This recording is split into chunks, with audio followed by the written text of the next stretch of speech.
Hello, Internet, and welcome back to Antiheroes Anonymous, or welcome for the first time if it's your first time joining us. I'm Ethan, and I'm the Dungeon Master for this 5th edition Dungeons and Dragons show!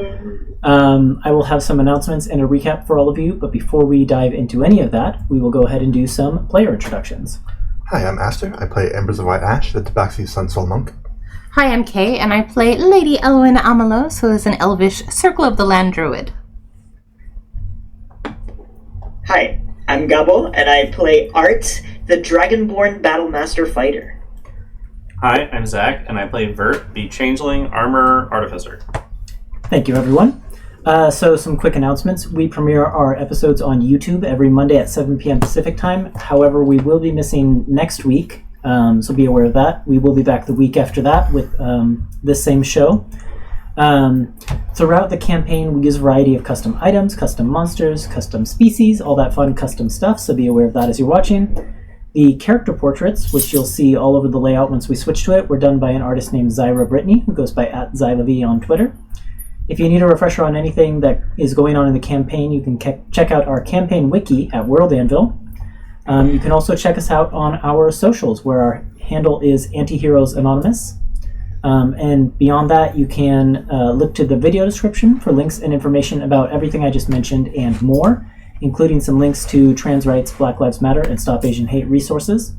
Other than that, we just hope you enjoy the show, share with your friends, and come back to watch some more. So with all of that out of the way, let's go ahead and roll the intro video.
And welcome back. Previously, on Antiheroes Anonymous, the Silver Seekers went to Bryven, where they helped the Knights of the Scale free the city from the rule of Governor Honlor, who happened to be Art's old friend. After defeating the undead Arbiter Dolatos, Vert drank from the corpse of the Arbiter's dragon, awakening the latent dragon vampirism. That was a tough word to say. Awakening the latent dragon vampirism in him. The Knights helped evacuate Bryven's citizens to Ninth Fall, the bastion of the resistance movement, and the Seekers continued on to Fulaerith along with Emilio and Maria. There, they were horrified to find that they'd arrived at the moment of the city's obliteration, and then baffled to witness time rewind itself to before the catastrophe. And so that is where we are going to pick up tonight's session. Great. We did kind of rush the last few minutes of travel before you arrived at the city because we were trying to arrive on a cliffhanger. So I did want to, at least before we dive into it, I guess, give you the opportunity. If there's any scenes you wanted to do amongst yourselves while you were traveling, or anything you wanted to accomplish while you were traveling, I wanted to give you the opportunity because I did kind of rush that last bit of travel. I mean, I feel like Vert basically ripping Owen's heart to shreds was all that I wanted to do. Is it really that bad for her? Ooh, shreds. Damn. I mean, come on. If it's okay, I think Embers would want a scene with Art. Mm-hmm. That's okay. I'm going to just do this then, so Okay. he can hear you as well. Alright. Hold on. Let me full screen it. There we go.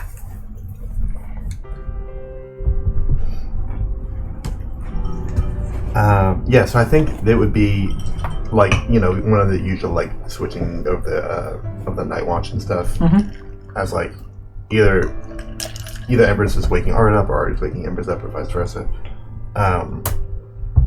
But yeah, I think that Embers would Yeah. Wait, I can't. Sorry. I can't talk to my microphone and look over here. I know. That's why I was like, that was a bad idea. Hold on. We have Gubbo on a laptop, so No, we're just keep talking. doing some Ignore. Try to session ignore me. Doing. Yeah, I think it's like Embers is someone you never need an insight check to know that like something is up with, because her deception is so bad. So I think you can just like tell that something is bothering her. I think I would ask, like, look, Embers, what's going on? Oh,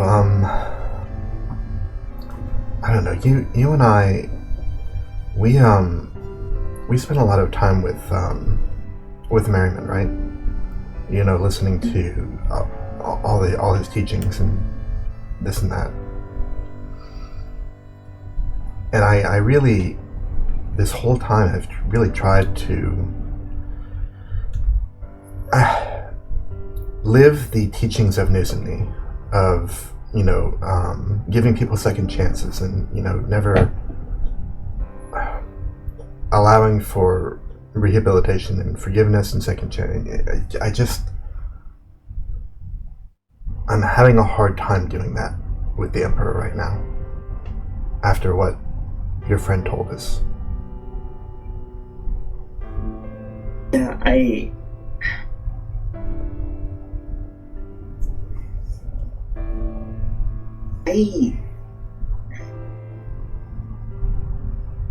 grew up thinking that the Emperor was this hero who saved the world. He was someone who fought alongside my ancestor to help,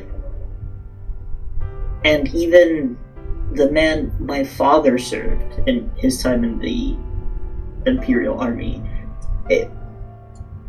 This is not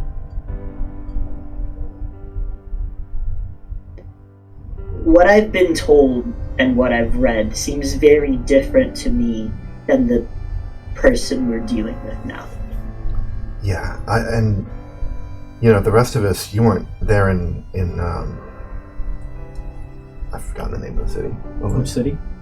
The capital of Yeah, We went to Fimir. Fimir. That's it. Fimir. Oh. I was like, it's not Fulaerith, but it's an F word. Yeah, It's an F word. you weren't with us in Fimir when we actually kind of saw what happened.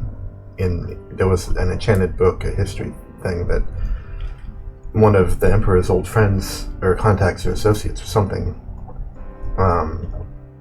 showed us what he used to be like and what he was like in those days. And this whole time I've been thinking, well, you know, if he was like that once, maybe we can reach him. Maybe that person's still in there. But after hearing about what happened to all those people, I just don't know how Nusini was able to do it and look past people's crimes.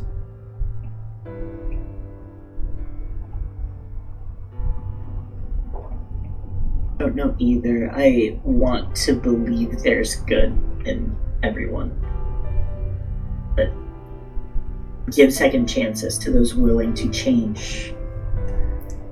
But what happens when even attempting that second chance means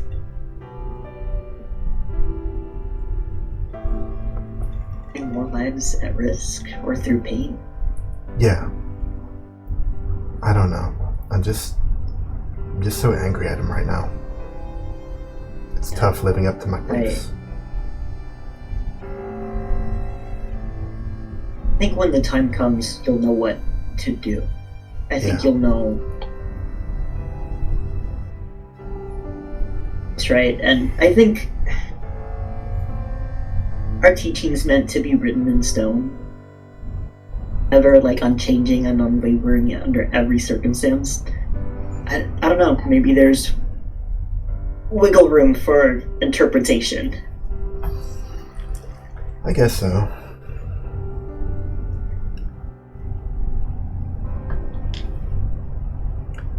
But, it seems like the teaching is not give second chances unless it's hard. True. true.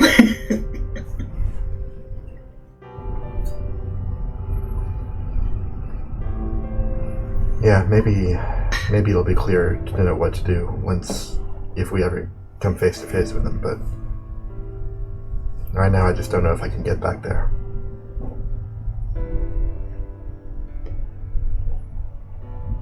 And for what it's worth, I'm finding it very hard to be forgiving a lot of people right now. Yeah. I will say I do regret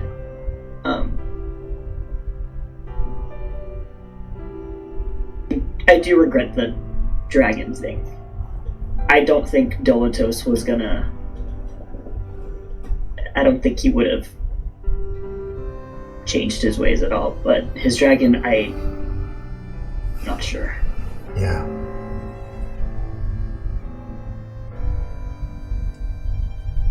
Yeah, I tried to give Dolatos a chance, as I'm required to do, but he didn't seem to want to take it, and I'm not required to be a fool about it either.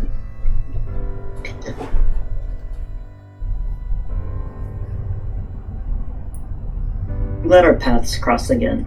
I guess I came to find you specifically, but I'm glad I did. Yeah. Alright, well, thanks for hearing me out. Good night. And Embers. Okay. So yeah, that happened, I don't know, maybe a night or two before arriving at Fulaerith. Anything else from the rest of you? If not, we'll dive back into exactly where we left off. No. Okay. I think this doesn't have to be a scene, but maybe just because so much has happened in the past few days, Vert would ask Dagger for like a refresher on the information that they know about the current events and like what we can expect and like, you know. Yeah. Let's see. So at some point during the journey you asked Dagger for a refresher of what she told you before. Let me find that info.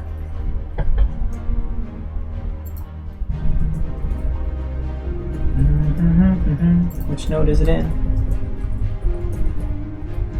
I like this one. Okay. So Dagger reminds you she's with a group called the Watchers, which is a group of Warforged, specifically Warforged who did not regain their memories and personalities after everything went down with the things that happened in the Elder Haven Reaches several years ago.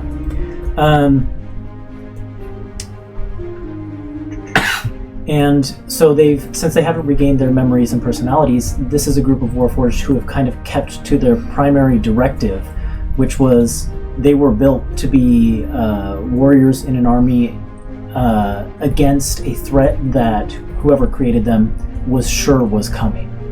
Now that like magic is dwindling in the world, they were sure that was going to be an opening for like big, powerful tyrants to return to the world and try to take it again. And so they built these Warforged.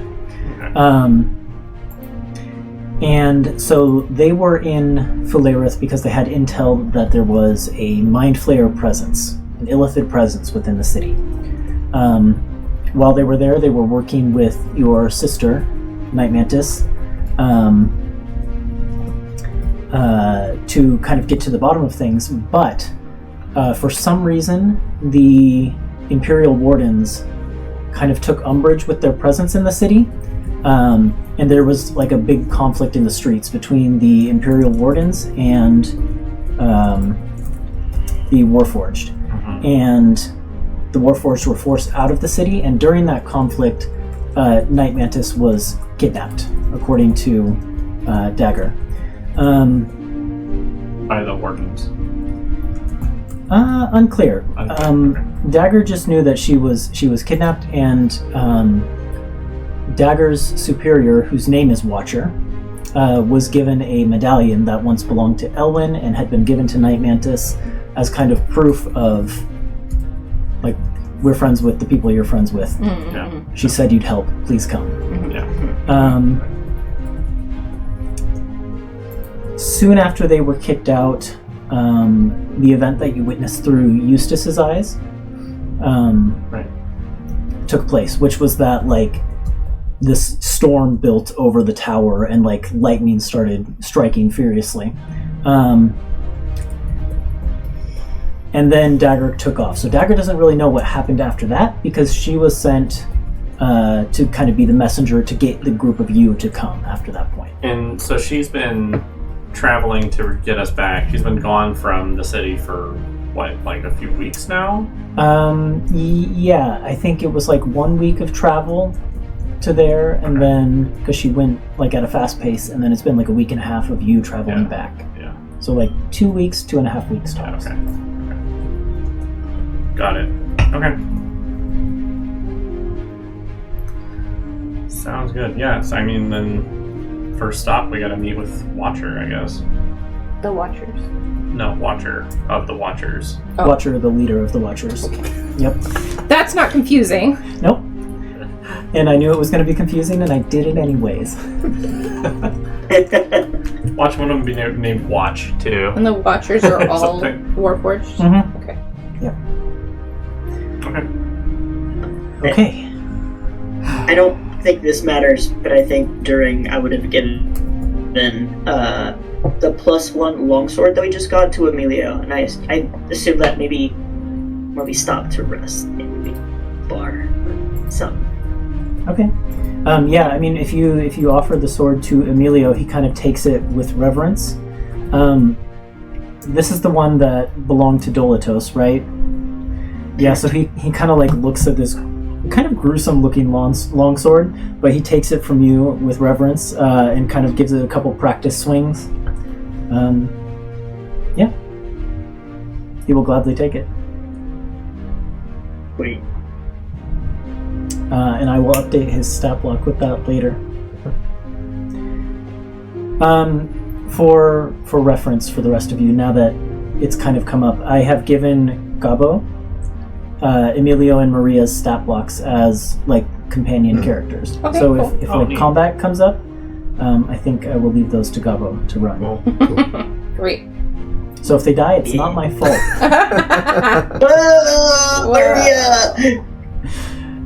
Okay. Then with that, I think since they've come up too, and this isn't something that I want to play out necessarily, but just Elwyn is I think every day or every other day checking in on Maria and making sure, like doing like a health checkup just to make sure she's doing okay. interesting. Do you want it's like a health checkup, just like physical Yeah, just health? like checking her vitals, making sure that she's not gonna suddenly drop dead out of nowhere. Roll a medicine check. Okay. What is even my medicine score? Oh, it's pretty decent. Let's see. Oh. Oh, yeah, that's really good. 23. Okay. Yeah, like each day when you check her vitals and things like that as part of like during your travels, everything seems well and normal. But on a whim, it's like there's something nagging at the back of your head. One night when you're on watch and everybody else is sleeping, you get the idea to somehow get it in your head that you should go check on her. And when you go over to where she and Emilio are sleeping in their little sleeping bags, like she's laying really still, just like perfectly stock still, and you almost can't even see like her breathing, and so you kind of bend down worried and nervous, and you put your hand over her mouth and nose to kind of like feel for breath, and there's no breath, and so you put your hand to her neck to feel for a pulse, and there's nothing. Oh my god. Yeah, I start trying to shake her awake. As you shake her, she, like, the breathing starts and the heartbeat starts, and she... What? Elwyn, what is it? Oh, sorry. I was worried. I was worried. I'm sorry. Did you hear something? It's still dark. What's going on? It's nothing. It's fine. Go back to sleep. I'm sorry. Okay. All right. And she kind of, like, drifts back down to sleep. And as she does that, I'm gonna cast... What am I gonna cast? Probably Detect Magic.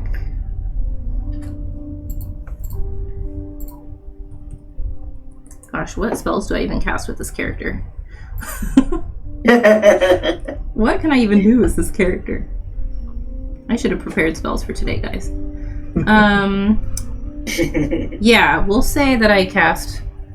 As she goes back to sleep, I kind of, like, sit in the corner and I start the, like, ritual to cast this Detect Magic.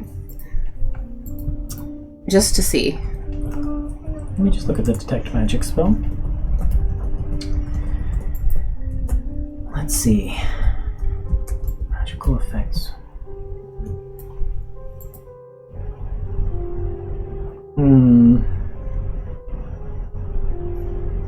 Yeah, you don't...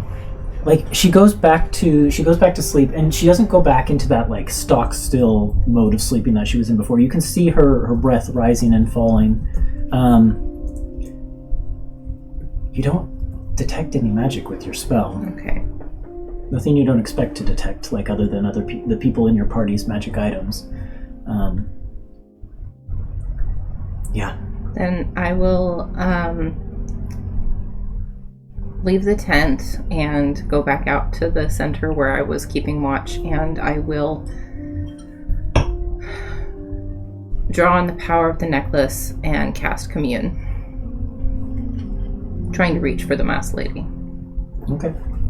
Roll a D100. Oh god. Oh god. Oh no.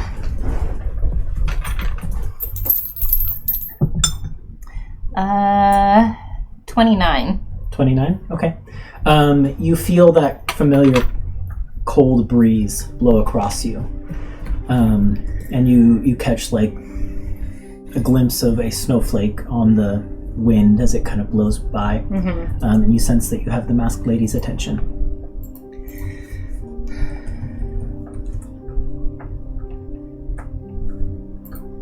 You said it's the Commune spell? Yeah. And Ellen will just take a deep breath and she'll say,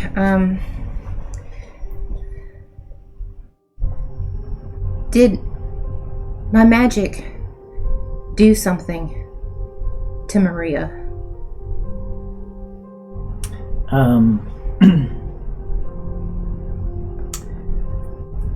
Did it do something bad to Maria?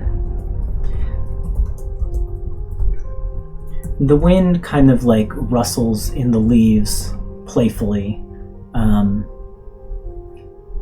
in sort of like a calming way that reminds you of being in the forests back home. You sense the answer is no. Is Maria's life in danger?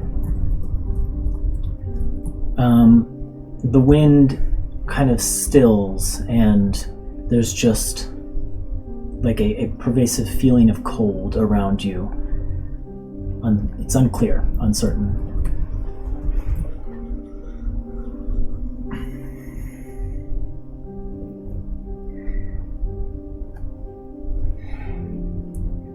Has this happened to her before? As you get 3 questions? Yeah. As the magic of your spell starts to fade and you kind of are looking to interpret that final answer, there's just that lingering feeling of uncertainty. Great, really helpful. Cool. Okay, I think... And it wasn't your fault. Well, yeah. I think Ellen will then check on Maria like every half hour for the rest of her wand, just to make sure she's still breathing. Roll a insight check. Okay.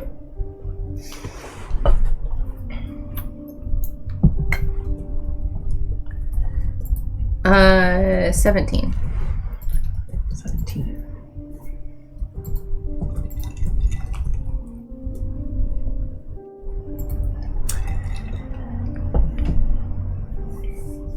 There's a brief moment when Maria wakes up.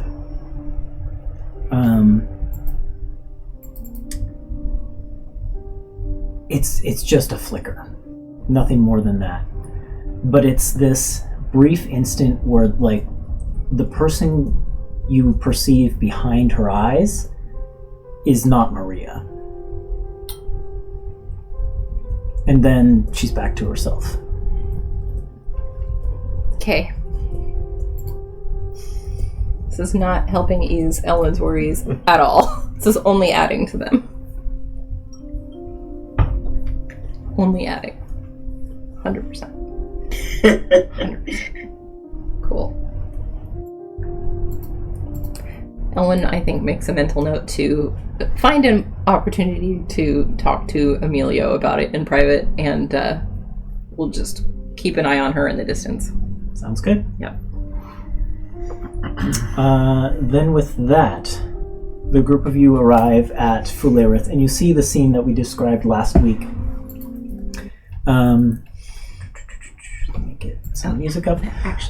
Where you see this kind of shimmering field around the lake that the city sits in the middle of, including this tower of giant proportions that is, you can't even see the top of it because it's obscured by these dark roiling thunder clouds. And there is just lightning flashing in those clouds that kind of lances down, and you can see that there are there's like a circle, a ring of islands around the tower that each seems to have these long lightning rods in them that are catching all of the lightning strikes from the tower. And you watch this moment as there's that rumbling and the city starts to quake, and then the tower itself explodes outward, and kind of this shockwave just decimates the town.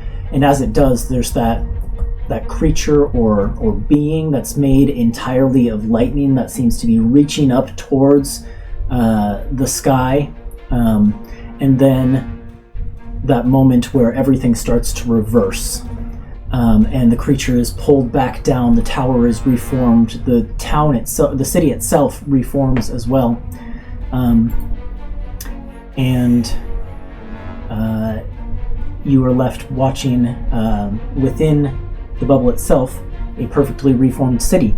And then on the shore of the lake, you noticed this camp of warforged figures. Okay. And Dagger is kind of motioning you to go in that direction to rejoin with them. Quick clarification.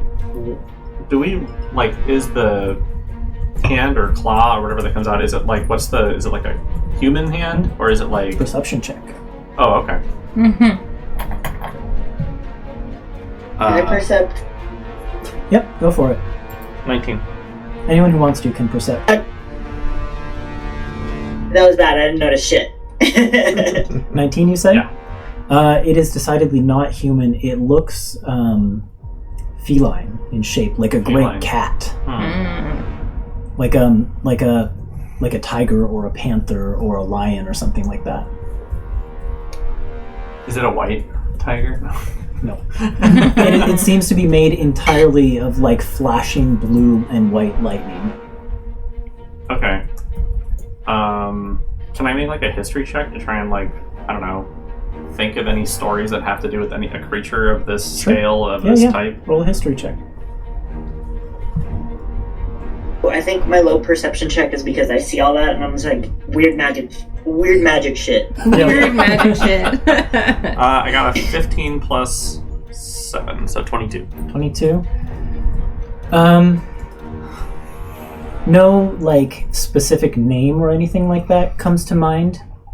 But you've heard various descriptions of ancient primordial beings, especially being from Vogma, as you are, that has those connections to primordial energy. You know that like the most powerful beings of the elemental planes were these great powerful primordials who warred with the gods in like ancient times, and they were said to take various shapes. Some of them took more humanoid shapes, others took more animalistic shapes. That's what comes to mind. Okay, so more to come, but yeah, I guess I have a suspicion it might be a creature of that type. Okay, but yeah, otherwise I think I'll we can steer the wagon or towards the Warforged camp. Okay. The group of you guide your wagon in that direction, and Dagger kind of goes a little bit ahead of you. She rides ahead on her horse to kind of, signal her companions that the group of you are all right, and they should let you pass. And when you arrive, you see this camp with like tents and like almost more semi-permanent structures that have been set up here since they've had a couple weeks. So like little pavilions and things like that. And there just seems to be this big group of Warforged, all of them like armed and armored, though in various different ways. Like in the same ways that, a rogue might be like all leather and light armor, you see some of these Warforged that are more lithely built. Dagger is kind of in that variety where it's like they're built for nimbleness, but they still have this like, in that case it's like more wooden armor. But then you have these heavier armored Warforged, which is kind of like the traditional image where they have like stone or metal plate that they wear. But all of them have weapons of a variety of types: crossbows, bows, long swords, short swords, maces, hammers, big axes, shields, all these things. And so this group of Warforged is just kind of equipped to the teeth. And as your wagon rolls in, there's like a group of Warforged that's kind of keeping guard at the perimeter, and they give Dagger the nod as you come in. And your wagon kind of rolls through the camp, and you can see all of these Warforged just kind of train their eyes on you as you come through. Okay, yeah, and I'd be okay just following Dagger's lead to take us to Watcher or wherever we need to check in. Okay. The camp is oddly quiet, though. These Warforged kind of train their eyes on you, but it seems like any conversation that was happening, if there was conversation before you arrived, seems to have hushed, and they all just kind of watch as your cart goes through. But Dagger leads you through to like a big pavilion area that's set up in the center of the camp, and kind of pulls away the curtain to let you in. And within, the group of you find there's a smaller group of these Warforged, and these seem to have they have like military markings, like some of them have like uniforms of sorts that they're wearing that have like insignias and things like that mark them as like higher ranking. But at the center of it all, and kind of bent over a table with what looks like a map of the city itself, is this Warforged of hulking proportions, probably twice any of you in terms of like height, maybe not twice Embers in terms of height, but definitely twice all of you in terms of bulk. This Warforged is just more clearly than even the others designed for battle. And he has these, what look like two like big swords on his back that seem to have slotted together to form like this large tower shield type thing, and then he can kind of separate it, and it's two big blades. That's awesome. And he's kind of looking down at this map and muttering with some of the other Warforged as you come in. And when he sees Dagger and the group of you, he kind of stands up straight and like his head is like scraping the top of the pavilion. And he says, Good, Silver Seekers, come! I am Watcher and I will speak with you. Well, it seems the introductions aren't needed then. No, I heard your description from your friend. I recognized a lot of you. And then he kind of squints at Art and says, except perhaps one. Or 3. Yeah, or 3. Or 3, yeah. Maria and Emilio are there too. Except perhaps 3. And then Anna. That's true. Except perhaps 4. No, I'm kidding. Yeah. Yeah, I think Night Mantis would would have you be warned Anna that, or would you? Yeah, I'm Anna right now. Night Mantis probably would have given a description of some of your most common forms I to see. Watcher. Hey, all right. I don't think he's surprised to see Anna. Yeah, I think Anna would also just look at Elwyn to see, are you taking the lead on this or am I? Insight check. Do you want to take the lead on it?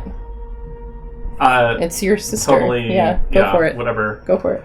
Yeah, so Anna will step forward and I guess look up at Watcher. Mm-hmm. Are there like chairs? Or are we like sitting down on a table with like the map or whatever? Or like this seems like it's kind of a very active command center, so there's not really any chairs set up in here. It's like people are standing and they're working or they're coming and going. Is the map in the middle, like where we can see Mm-hmm. Yep. What's on it? Like what kind of map is it? It is a map of the city, which I can actually... you might have it in the slideshow, but I can actually put it up on Roll20. Did we swap out Brivant? Or is it still That's a good- Brivant? Don't think so.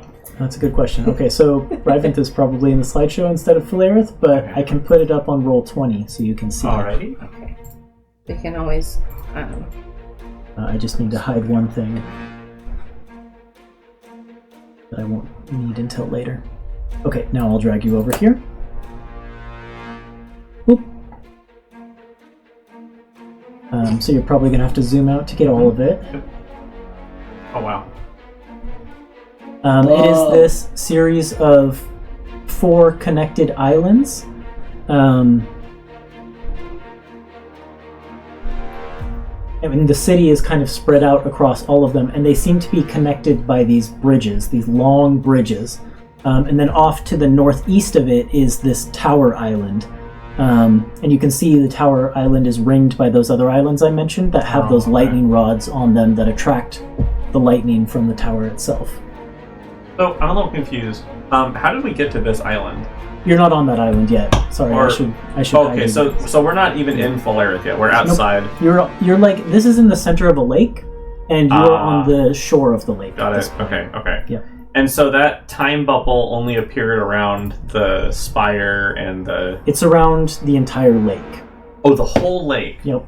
Okay, shoot. I see. Which we're not in the bubble right yet. Not yet. Got it. Okay, I see. Cool.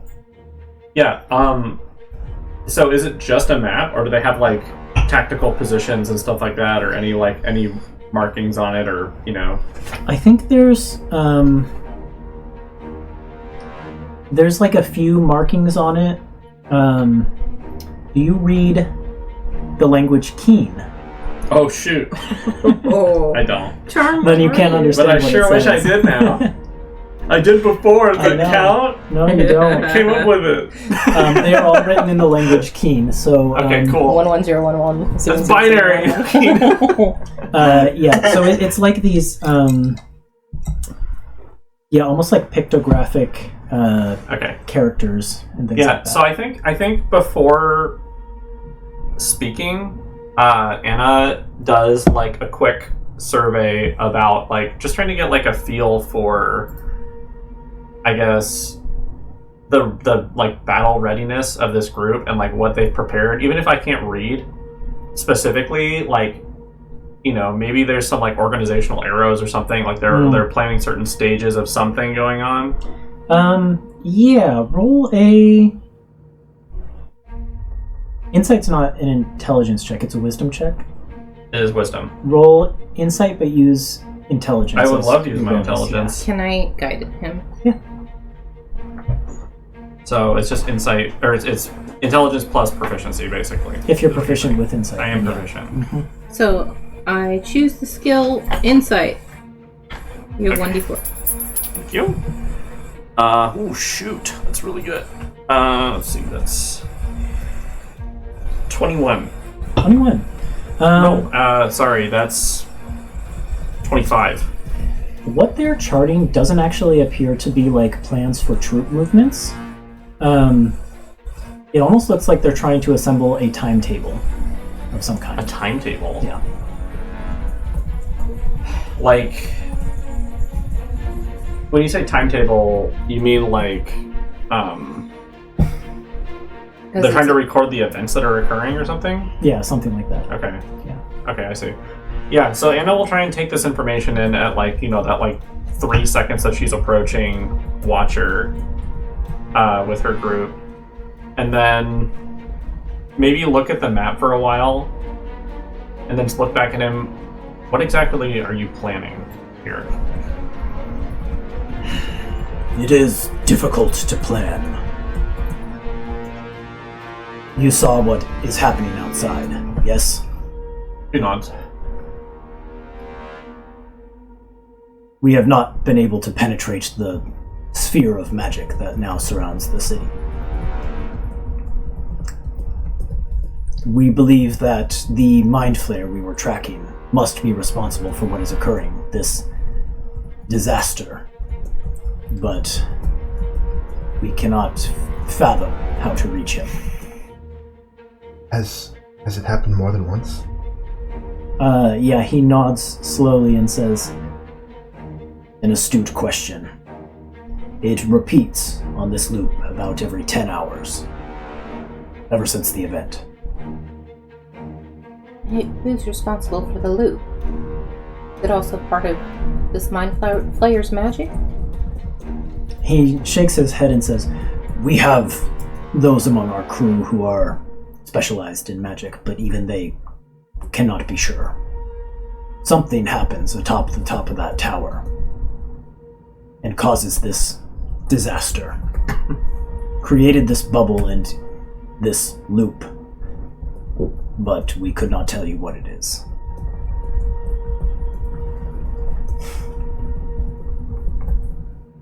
So why call for us? Does Elwyn have, the medallion? I was going to Out at all? ask, did Dagger give it back? Dagger gave it back to you specifically. Yeah, then I think she'd probably be wearing it. In an obvious spot. Yeah. Okay. Yeah, he kind of sees that you're wearing the medallion, and he says, "We were working with someone who I believe you know, a woman named Night Mentis, Where is incredibly talented warrior. She was captured, but in the moments of her capturing, she gave this to me, entrusted it to me, and said, 'Get this to the Silver Seekers in Amberhearth, and they will come and resolve this issue.' She said you were the only ones who could. Okay. But that was, of course, before," and he gestures back in the direction of the lake and the bubble, Right. and this strange magic that is happening. Well, first I need to know everything you know about her capture, because she's important to us. Of course. It was during a clash with the Wardens. Whatever reason, when Legate Miradur Thane got wind of our presence in the city, she turned her Wardens against us, and there was a clash as they tried to force us out. During the clash, we were betrayed. There was one among us, a Warforged named Skulk, a newer member, a recruit, but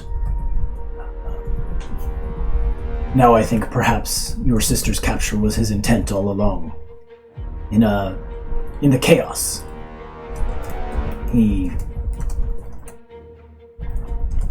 He had a companion with him, a dwarf with white hair. Fucking asshole. And together they managed to capture her, but she gave me the medallion as she was taken away. We know who that dwarf is, don't we? Yes. Albert Coldlake, Fucking most definitely. Okay, bitch. that's he's Look, that's like stricken out. strike 3, He's man. stricken out. I'm sorry, Embers. This guy messing with the wrong people. Well, okay. It's a conversation for another time. You guys came into his town and ousted him as mayor. Yeah, we did. We never offered him the deal of, repent or die. Take or death. He fled in the night like a... Kay said, or Elwyn said, "Do I need to get your mommy?" Yeah, and I he did. got angry, I and you did. fought. We fought, and then he ran away like with his tail between his legs, like a little Uh-huh. bitch, and now he's coming after our friends. Yeah, he's. You know what? I did say that, though. I was like, do I need to get your mother? Okay. Yeah, Anna nods along with the description, and then can they see the barrier from where they're standing in this pavilion? No, the pavilion. If the flaps of the tent were opened, you could, but they're closed at the moment, and the space is just kind of lit by like candlelight and things like that. Yeah. So Anna, instead of seeing it out of the pavilion, Anna will look towards on the map where it exists, where the barrier is around those islands in the lake. Or I guess just around the whole lake. Sorry, Yeah. Is it the entire lake? I mean, it's not like it comes perfectly to the shore, but yeah, it covers most of it. Okay, it's the whole thing. So it's just like, okay, how do we deal with this thing?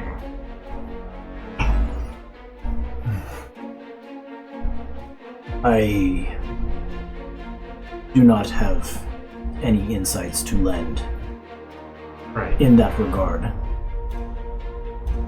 Oh. However, I do fear that you are our only hope, for we have been attempting to breach this bubble for the past 2 weeks to no avail. So you're interested in going inside too, then?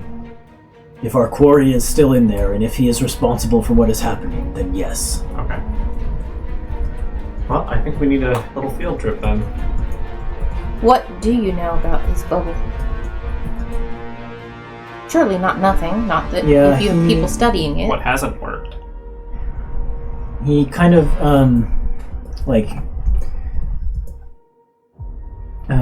leans over the table and kind of shakes his head and says, "Well, attempting to physically enter the thing will cause you to be rebuffed.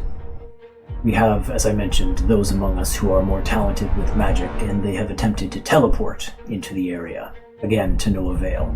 Their spells just become wasted and futile. A wild magic window that will kill somebody when you walk through it. We have attempted reaching at different times in the loop. For example, the moment of the start or the moment of the end. Again, no such luck." And he kind of lists another number of things that he has tried that I... Like Yeah, trying to- okay, that's fine. Yeah, okay. Like, they've tried, like, throwing objects in, and the objects just, like, bounce off. Like Yeah. burrowing under the ground. Yeah, or going underground, or, flying above it and then down into it. Things like that. No such luck. Yeah, I think we gotta go look at it ourselves then. Before you go to investigate the bubble, let me just tell you what I do know. Please. And he kind of gestures towards the map and he says, though we haven't been able to make any headway in penetrating this magical barrier, what we have managed to do is catalog a number of the events that seem to occur consistently within by ranging around the lake and observing through looking glasses. He kind of points to the northwest island, and he says, at a certain point in the cycle, something occurs on this island that causes monsters to overrun the bridge onto the center island. They flood out in dozens, and the wardens are unable to hold them back.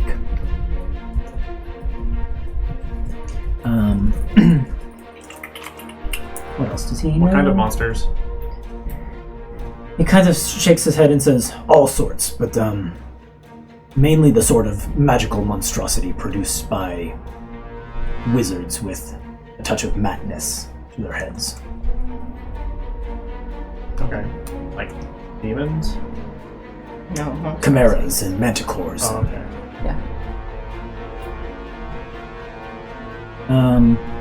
Then he points to the Tower Island and kind of like gestures between that and the Central Island, and he says, at another point during the cycle, we have observed two figures of gigantic proportions flying between these two islands. The northwest and the central island? The Tower Island and the Central okay. Island. Got it. Okay. Two figures, sorry. Of giant proportions flying between the two islands. The two fly from the spire to the Central Island, but only one returns. We've been unable to determine where on the island is their destination, but we suspect one of them is a captive of the other, for it seems that the other one is moving not of its own volition.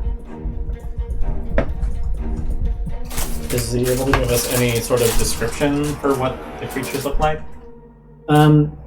So the lake is really big, and they don't have like super high power telescopes or anything like that. So like they're only scopes. They're only able to get. They're not Xant. They're only able to get like vague details. Okay. Unfortunately, That's fine. and then he points to the southeastern island and says, late, towards the end of the loop, violence breaks out here The southeast. on the southeast island. Okay. Some sort of conflict between the citizens of the city and the wardens.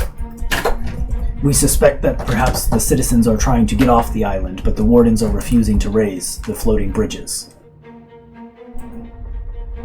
But that's just guesswork. And then he points over to the southwest island and says, surprisingly, during this period, we see very little of Legate Mira Durthane and her dragon. Look at Mira Durthane. Durthane. And, Vert, at this point, I will remind you, since I believe we have confirmed your sister told you that your aunt was impersonating someone here in the city, and that person was Legate Mira Durthane. Yeah, okay. But it is possible that she and her dragon are up to something during this period. We just do not know what or where it might be. And then finally he points back to the tower and says, now, at the very end of the cycle, some event happens here, just before everything collapses. The lightning storm suddenly becomes worse, and the lightning rods are destroyed. After that point, lightning bolts begin to strike the rest of the city. Starting with, and he points to the central island, and right in the center there's like this like black square representing a large building, and he points there and says, And this is on the Spire Island? he's talking about the Central Island. Central Island. Something okay. happens on the Spiral Island that makes the lightning storm worse, Yes. and then lightning bolts begin striking the other islands, starting with a point on the Central Got Island. it, okay. Yeah.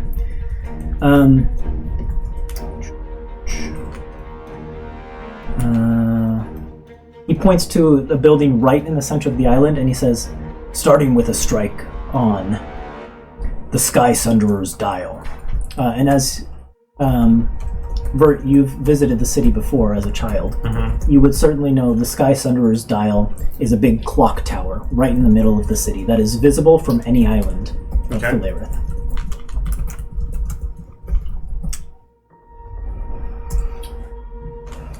Is it one of those that has like 4 faces or whatever, so you can like see the time? Okay. Yep. And it is sometimes abbreviated to just the Sunderer's Dial. Okay. Got it. I have a question. Yes. You described all of these as events that can occur consistently inside. He nods. Are there any events that occur inconsistently? Are there any variations you've seen?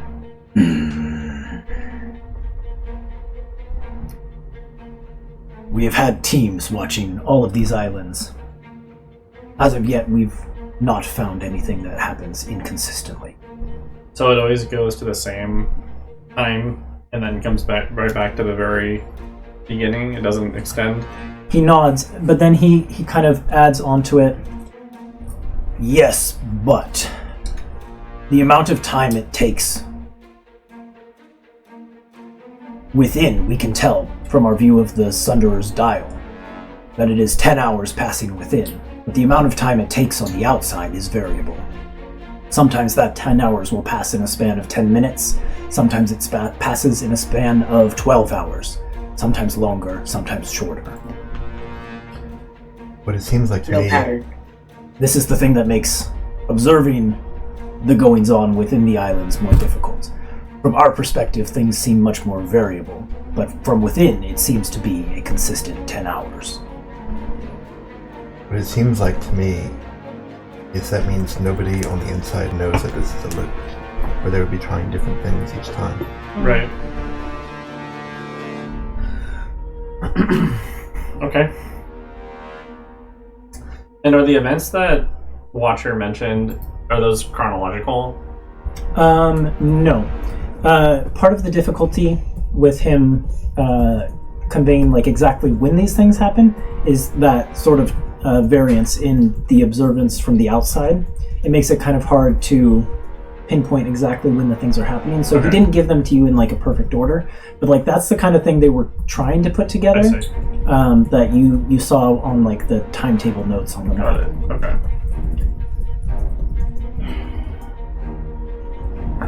This is very curious. Curious indeed. In my very limited, I say limited, but like I went to college back home. I studied magic. Is there anything at all that's ringing any kind of bells from my studies of the Roll arcane? an Arcana check. I went to fantasy college. Fantasy Academy. Like 100 years ago. It's been, well, Been no, a minute. it's been like 30 years Yeah. since I graduated-ish. 20. So it's all gone now. I was gonna say, It only takes 1 or 2 years and it's all Oh, gone. yeah, for humans, maybe. for me. Oh, that's pretty good. And I've got proficiency in Arcana. 23. From what Elwyn knows about magic, this specific effect doesn't ring any bells. What you do know, though, is that really any magic that manipulates time is incredibly powerful and difficult. Like, of the 9 tiers of magic, you know that like there's a powerful spell at the 9th tier that can stop time. Mm-hmm. You don't know. You've never heard of any spells that can like create a loop like this, or create a localized bubble of time, or cause anything to rewind. This seems pretty well outside the sphere of normal magic and more in the range of wild magic.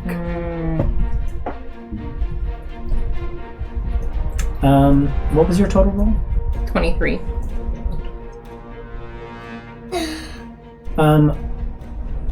Roll. There's a little bit extra I might be able to give you with a roll that good, but I feel like you need a secondary roll. Okay. roll a history check. Okay. All right. Where's my... No. Who has inspiration? We have no idea. I don't remember. Do you guys want to roll for it? Do rollies to see who has it? Sure. What do you want us to roll? It's D20. Whoever's Whoever's highest. the highest. 20. Okay. 3, 2, 1. 12. 18. 2. 17. You've got... Damn. All right. Here's my history check. Wait, Ethan didn't roll. Ethan I don't doesn't get get it. inspiration.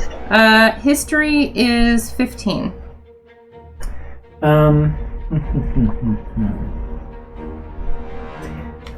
Okay. It occurs to you.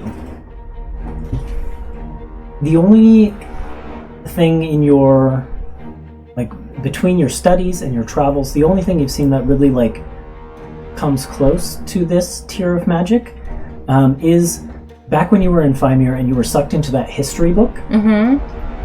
And you had that scene where Emperor Stratos gave a speech, at the edge of the Spellscar Desert.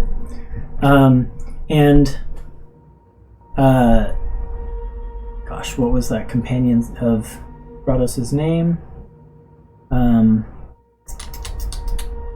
Aro. Yes, Aro. Yes, that's right. You saw Aro there, and Aro kind of told you that, the Spellscar Desert wasn't always there. It used to be, a green and, lush landscape, and then there was a battle. Something terrible happened during the battle, and it created the Spellscar Desert, which now mars the Empire to this day. That's the only thing you've seen magic-wise that's on, the same tier level as this. And the Spellscar Desert is kind of known for being a place of unstable magic, right? Yep. Okay. Okay. This doesn't seem like anything that a mortal can do. Good. Frankly. But that also means that I don't see any way to stop it. Not without some big help. But I say that without having seen it up close. Do we want to go take a look? Yeah. We should at least try. See what's going on. Yeah. Can we cast Dispel Time Bubble? I do have Dispel Magic prepared. You can try it if you want. I have to roll a 30 on it. Watcher asks, do you want me to send Dagger or some of my Warforged with you as you go to check it out? Couldn't hurt. Sure. Is there danger? Is there anything outside the bubble that's threatening? He shakes his head and says, No. We have this area well secured. Travelers have come and gone and tried to enter caravans of merchants and things like that, but we've turned them away. Anna will just look at Watcher and ask, and you trust everyone else here, right?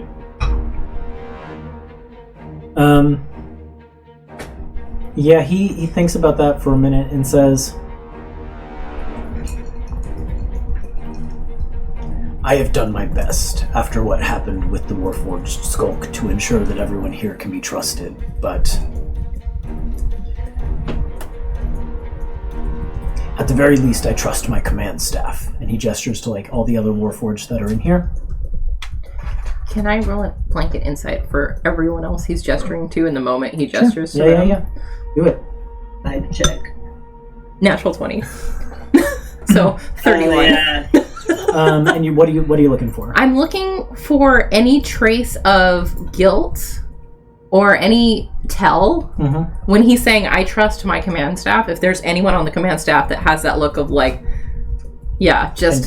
So you got a natural 20, which is plus 11, right? For insight? Yeah, 31. 31. Okay. Yeah. Elwyn, you quickly read the room. Yeah. Just the entire room.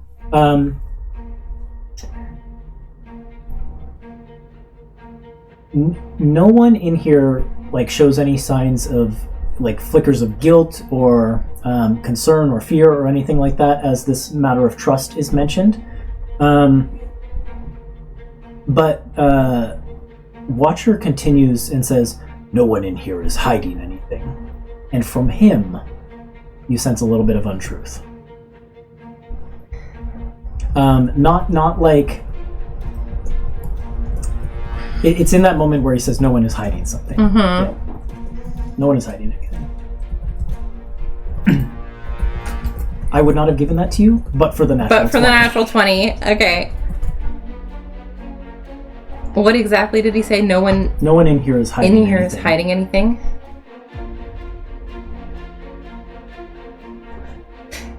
I think Evelyn will kind of just meet his eyes and tilt her head slightly.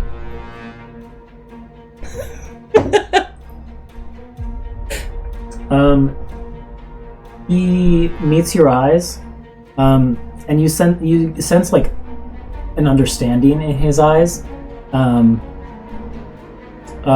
he roll a quick persuasion check, or just like persuasion. Yeah. Are you proficient in persuasion? I am. Okay, then yeah, we'll do it that way.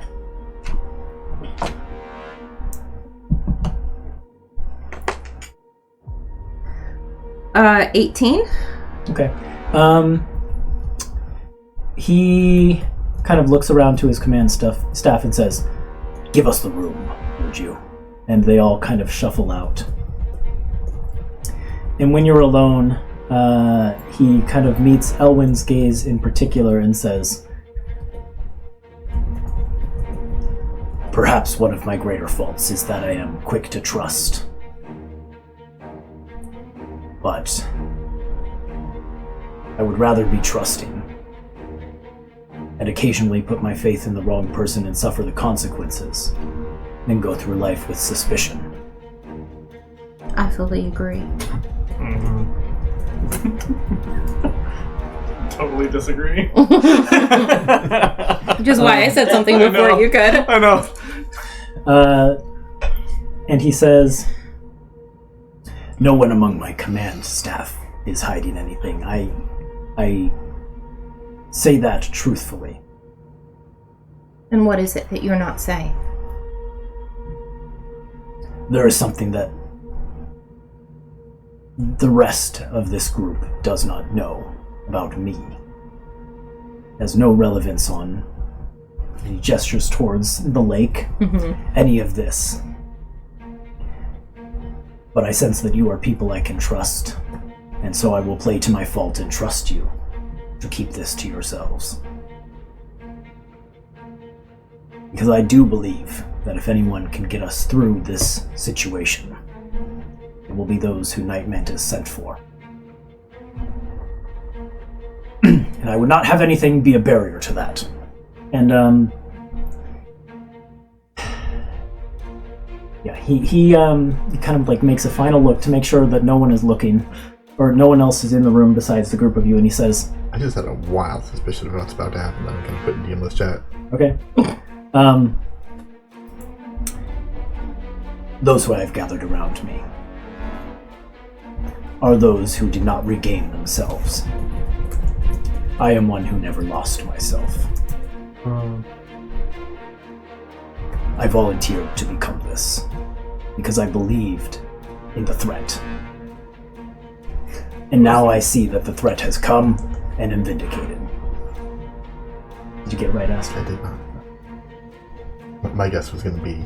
When you said how big he was, I thought that he was going to be a real person in a robot suit. Oh my gosh. That would have been wild. I served the mages who created the Warforged, and I did it willingly. They may have done some things wrong. In fact, I know they did, but for me, this was a choice. And I, now more than ever, believe that it was the right one. Well, you're not alone, even in this tent.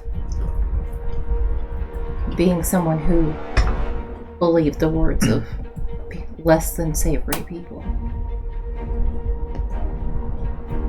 We will not judge you. Thank you. We will not spread your secret. That is all I can ask. And now I hope there will be no barrier to trust between us. And he kind of like makes eye contact with Ellen again. Thank you for taking the first step in trusting us. I appreciate the confidence that you have that we can help you. I'm not sure what we can do just yet, but we'll do everything we can. What's his real name? I didn't actually come up with a real name for him. Okay. Fantasy I Ninja? was like, was it when too? Oh, Give no. a second chance to save him. Oh no. Watch him die in front of us again. No. No! Name generator. I don't feel confident I can come up with a good one. Yeah. No, it's Alright, close. alright, We didn't alright. ask. We didn't ask. Yeah. Just a player's curiosity. But he goes by Watcher. That's fine. Alright. Okay. Well then, shall we go take a look? Let's go take a look. Then yeah, he kind of he like goes out of the tent and brings Dagger back in, and we'll send Dagger with you Great. to the lake just in case.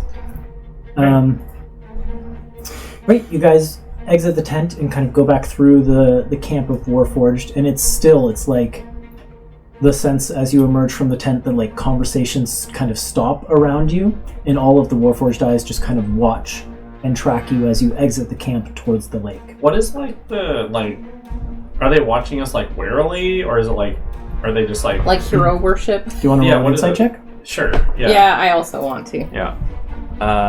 Oh my gosh. What'd you get? 24. Yeah, I know. 27. I only have a plus, whatever. I mean, your insight's decent, though. Plus 7. It's decent. Yeah, I rolled a 19 to get that, so, Yeah, you get the sense that like word has gone out through the camp that like they were waiting for the group of you. Watcher had mentioned that they hadn't made any progress recently on the Nexus, or on trying to get into the bubble. And you see that some of them were getting like frustrated and dismayed at that. And then kind of seeing the group of you, there's like a mix of like hope both that you'll be able to do something, but also hope that like maybe you'll just be able to confirm that there's nothing they can do here and that it's time to leave. Okay. And then also probably amidst some of them, it's like curious interest. Among some of them, it's some of them might be wary, but that's like the smaller percentage. It's just like outsiders in the midst, and they're just eager and interested. I think, then Elwyn will, as we're walking out of camp, any eyes that she meets, she'll just give like a nod of like greeting or just like an acknowledgement. Any who you nod to will like stand up and salute you. Yeah. Like a formal military salute. Okay. And then before too long, the group of you find yourselves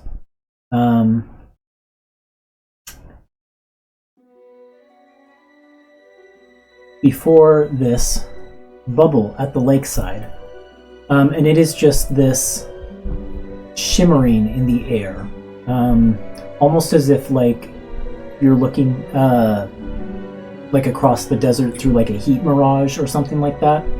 And it kind of warps and distorts what you can see on the inside, especially as you get closer and closer to it. But the obvious details of the city are quite visible. The continuous lightning strikes, the dark roiling thunderclouds above, the tower that kind of extends up over the entire city itself. What would you like to do? I think Embers wants to... I think she touches the bubble. Mm-hmm. There's like a physical resistance to it, but like your hand does press in a little bit. It just then meets a firmer resistance that kind of almost feels like it's pushing you back out. And I guess I don't know what kind of check this would be, or even if you allow me to do this. But can I feel any kind of like life force thing here? Is there? Does this thing have ki? Yeah. Are you proficient in medicine? I am actually. Okay. Then yeah, do a medicine check.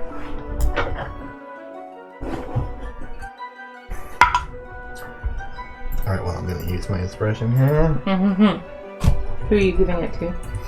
I'm going to give it to Vert. Who? To the boss. Yeah, That's the right. boss. The boss. Because Ellen's checks so far have not needed advantage. Now you've just cursed me. This is worse. Oh no. I rolled a 4 and then a 2. So what was the total? Total with the 4 plus 11. 11. Just looking at the monk's focus ability real quick here. Mm-hmm.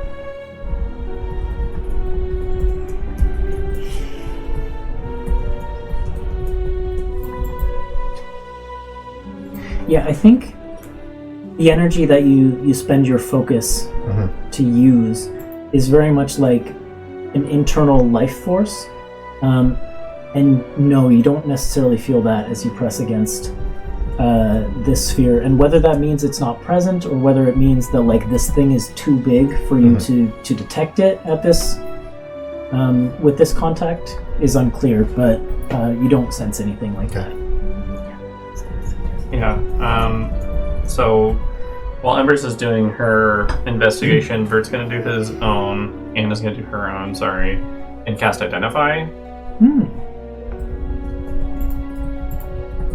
Identify.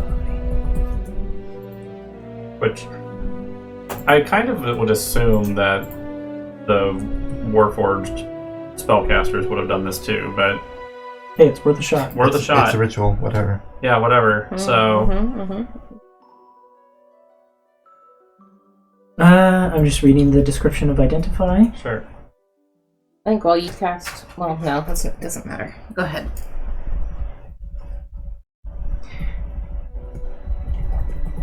And also remind me, Emilio is from this city, right? Mm-hmm. Okay. So what's his reaction to all of this?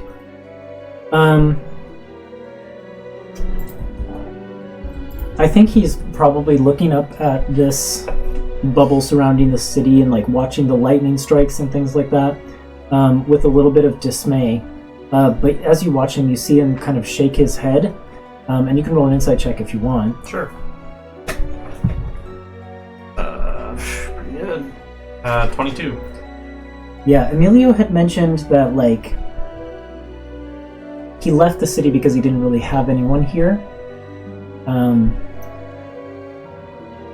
And so, like, when he shakes his head, you think it's him, like, reaffirming to himself, like, at least there's no one in there who, you know, like, and no loved ones of mine in there, but, like, when he's done shaking his head, he kind of looks back at the bubble with, like, this determination, and you sense that, like, he still wants to do something about it. It's just, like, he feels relieved that there's no one in there that, like, he personally is, you know, loves and cares about. Yeah, sure.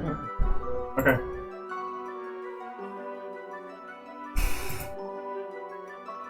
So you cast Identify. The spell requires you to touch the object throughout the casting, so you're touching the barrier. Yep. You learn its properties and how to use them, whether it requires attunement, how many charges it has, if any. You learn whether any ongoing spells are affecting the item and what they are. If the item was created by a spell, you learn that spell's name. I think the only thing that this magic reveals to you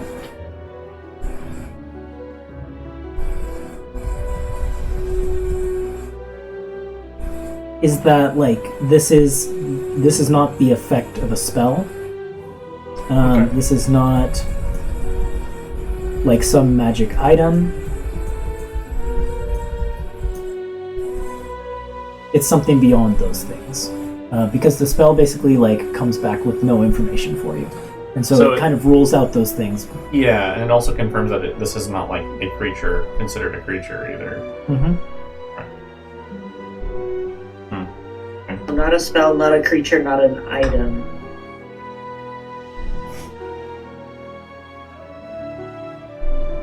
Okay. So it's not an item. So I can't like attune to this thing in any way. Yeah, you would have learned if it requires attunement, and it does not, because Okay. it is not a thing that can be attuned to. Yes. Okay. Like, However, as you hone in on that concept, roll a perception check. yeah, okay.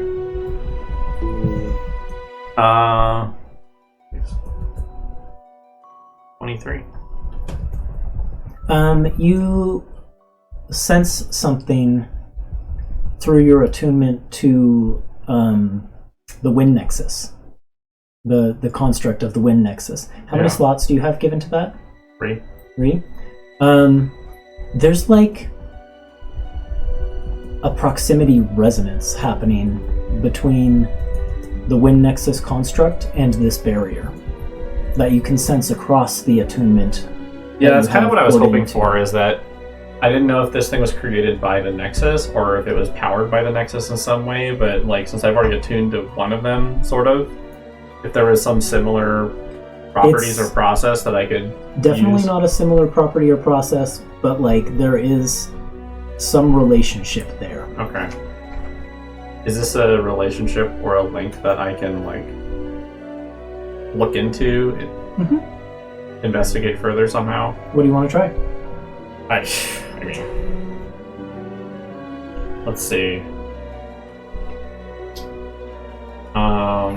If you need some time to think, Yeah, you can check in if maybe anyone else give me wants a to sec. do anything. Yeah, sure. Hmm. Art's gonna arm wrestle this thing. I was gonna. Well, this is so beyond him. Yeah, I'm like, I don't know if there's anything that I can do that hasn't already been tried. I could fly us up there to get a look at it from the top. Maybe try and get a better look at the city. If someone wants to come with me, No, I think who's got good eyes. Maybe try and get closer to the tower. How far across is it? Like the lake? The lake, I don't have a specific number in mind, but it's a huge It's lake. huge, right? And the sphere covers the entire lake. Almost, yeah. Like it doesn't come exactly to the shore or anything like Okay. that, but it does cover most of the lake. Yeah. Okay. Well, yeah, so I was just wondering, like, if I were to fly above the tower, I would still be pretty far up from the tower. Yeah, you'd have to. So there are like stormy clouds that extend past the bubble, and so like the area here is covered by stormy clouds, but they aren't like there's not lightning flashing in these clouds. It's just like dark, thundery clouds. Is So you'd have to get above the cloud layers. Is what I was getting at. To get over the bubble. Mm-hmm. And then so you can't probably see down into it anyway. Okay. So you could see the top of the tower, maybe. Is the top? Possibly. Because the top of the tower goes above the clouds. Oh. Might be worth checking out. Yeah. But they did say that they'd sent people flying Yeah, to try and but drop in. I don't know, maybe I'll see something they didn't. Before you go, let me at least try one thing. I don't think this is going to work, but Sure. I'm gonna attempt a stunning strike on him. Okay, yeah, try it. make a con save, Bubble. My options for what I can do here are even more limited than yours. I'd be Yeah, interested yeah. if you did an actual the ranged attack. What's that called? Oh, the the sun. radiant symbol? Yeah, because apparently light can come through. Because we can see inside. True. Yeah, well, I'll try the stunning strike first. Yeah. I think Vert would probably suggest that and be like, try the sunbolt thing. Then as a player, I'm interested to know what Art's sword thinks of all this. Yeah. Yeah, I'm kinda quiet. willing to hit. I don't know. Yeah, roll the hit. Sure. That's what I was waiting for. 19. Oh yeah, you hit. Okay. So are you like punching or kicking this bubble? I think it's just like it's like an open-handed strike, and then just like pushing focus through that. Right. Yeah, you shove the like life force energy of your focus into the barrier, and you just kind of feel it like splay out across the thing and dissipate. And then the like force of the barrier itself pushes you back a little bit. It like sends you reeling back a step or two. Okay. Well, that's the best I've got. Try the. Oh yeah, right. Try that too. What's it called? Sunbolt? Yes, the sunbolt's right. Yeah. Try Sunbolt. Embers tries to send a sunbolt through the barrier. I think Ellen's gonna back up. Yeah, aim it over that way. Yeah. This is a 26 to hit. 26 to hit. It hits, and that basically does radiant damage, right? Yes.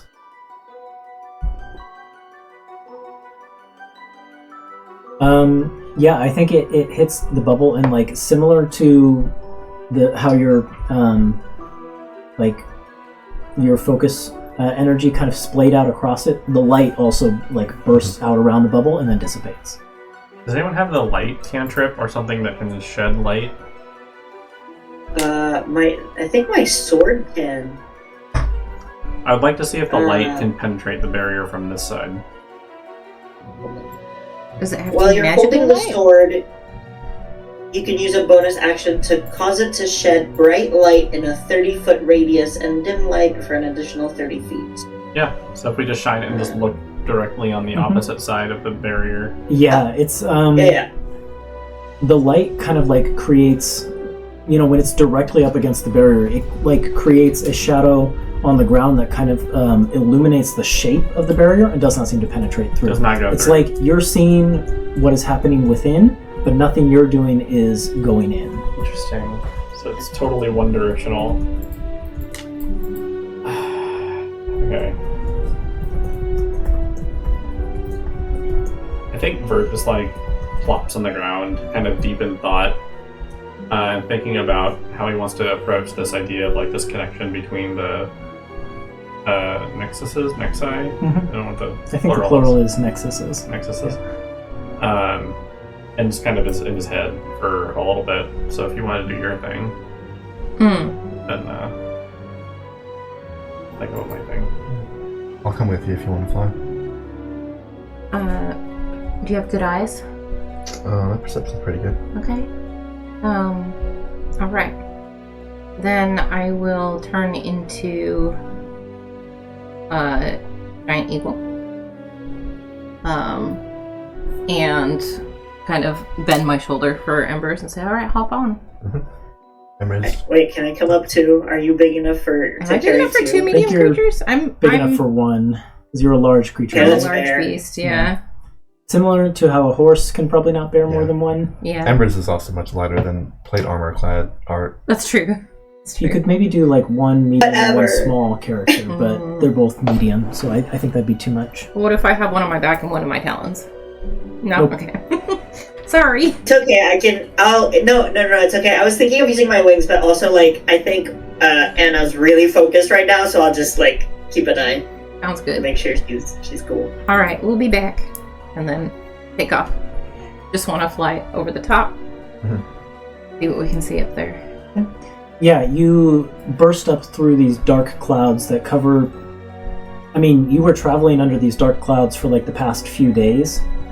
So they're covering like a huge expanse.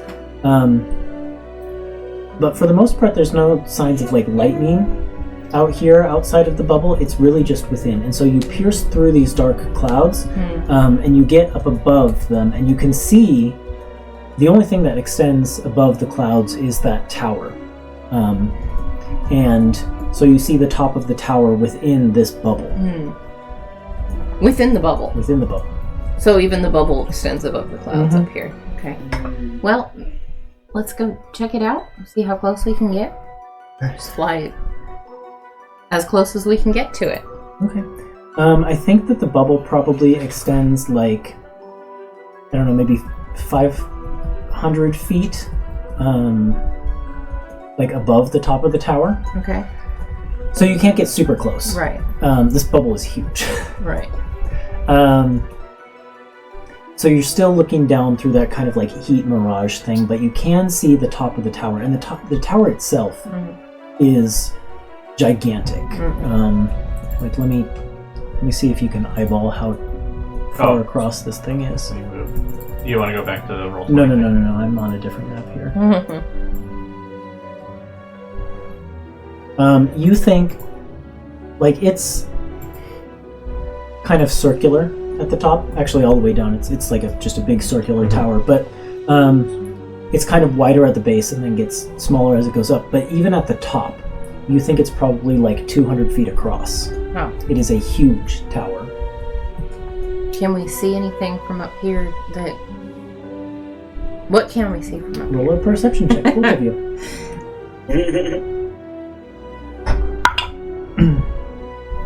Oh. 22. 22. Mine is also a 22. Actually, Twinsies. With the giant eagles. apologies. Oh, well, it's still my stats. I'm going to give you disadvantage on that because you're looking through the heat haze. Okay. I don't usually give disadvantage, but I think in this case But I it is have warranted. advantage, I believe. Way worse. So, as a giant eagle, I have advantage on So that'd be a flat. sight Yep. checks, so it would just be flat. So still 22. Yeah. Mine ended up at 11. Okay. So, Embers, I think what you can see through is that... Oh, wait. Like, 23. I was using the wrong score. I see. At the top of the tower, you can see kind of like the general layout of the thing. Like I said, it's kind of largely circular at the top. But there's like these, like in the 4 quadrants of the circle, there's these like big stone monument things that you can't really make out any details of. And there seem to be like stairways. 4 of them descending down into the tower. So presumably there's like ways up within, but these stairways are huge. Like they look built to accommodate creatures of gigantic proportions. And in the center of the tower, there is a structure that is very familiar to you. Even through the haze, you can recognize it as a nexus, an elemental nexus. But this one crackles with lightning. And you can just see, even through the heat haze, you can see like lightning flashes within. Elwyn, in addition to all of that, you make out figures moving atop the tower. If they were like human-sized figures, they would be difficult to make out, but these figures are huge. They are very clearly giants. You rolled... We haven't seen giants. No, but Elwyn knows a thing or two about giants. I do. They're supposed to be gone from this world. Yeah. Alvaria, your home, was built on a giant sigil that kind of created magical fertility for the land on top of the glacier. But you've never seen a giant, but these are clearly giants on top of the tower. Giant magic? Is it giant magic? Is that possible? If you're asking me, I don't know anything about magic. That's bird home. Bird, yeah, it's Bird Ellen, but she's still speaking in her voice. Oh! Because the new druid can talk. Because in the wild shape. new druid can talk as an animal.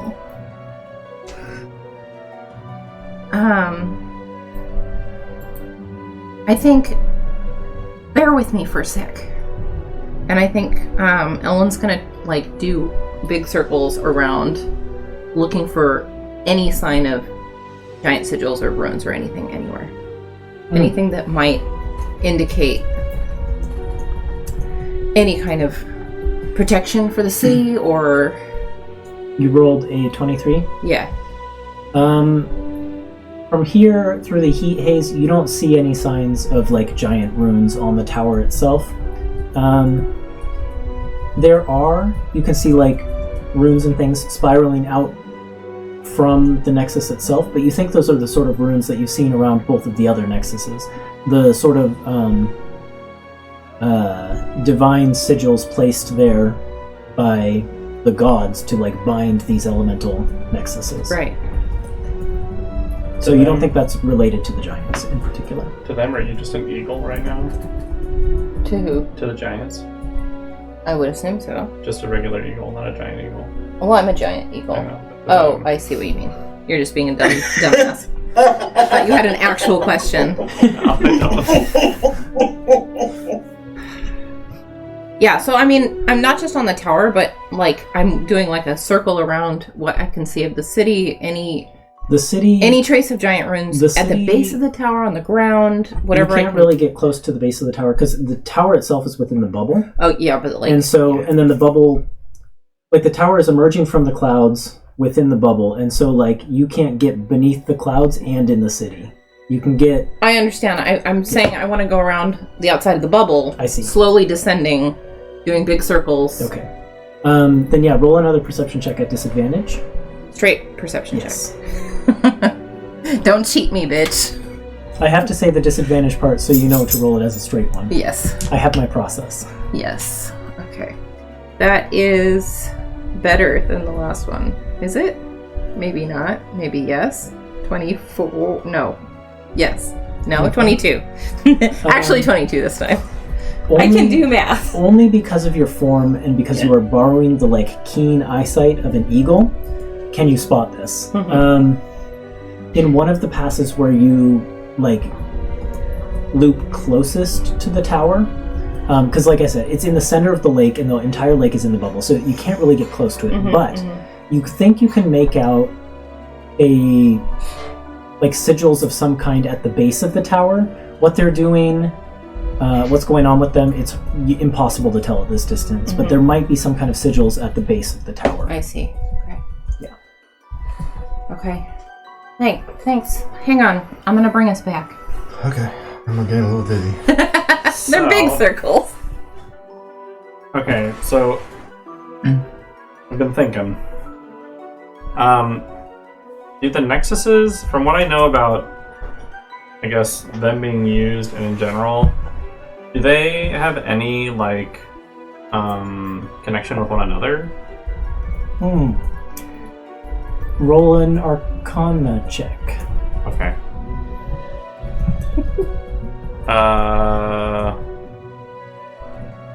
15?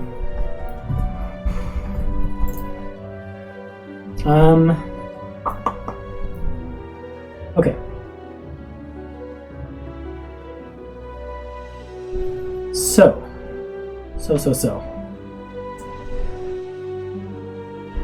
You know that the nexuses are like direct conduits to these things called the elemental planes. Right.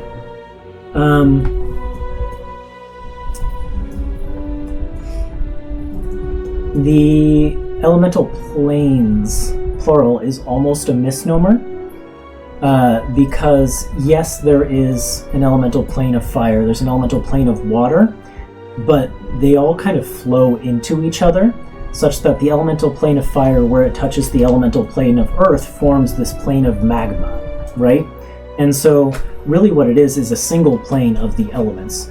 Yeah. So in that sense, yes, because each of these is a conduit to one of these different elemental planes, they do kind of touch the same planar space, but they aren't like physically connected in any other way that you know of. Okay. Because I'm kind of going off of the hypothesis that it is in some way due to the nexus that this is happening.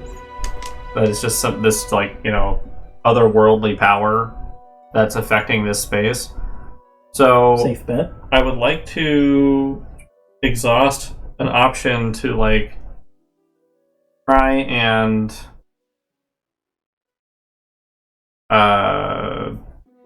what's the one I'm looking for?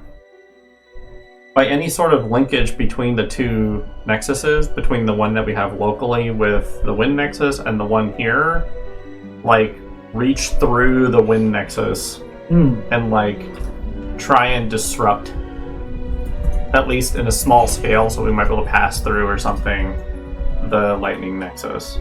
Okay. So are you like physically opening up the construct to like get at the nexus within it? I don't know if it would be that.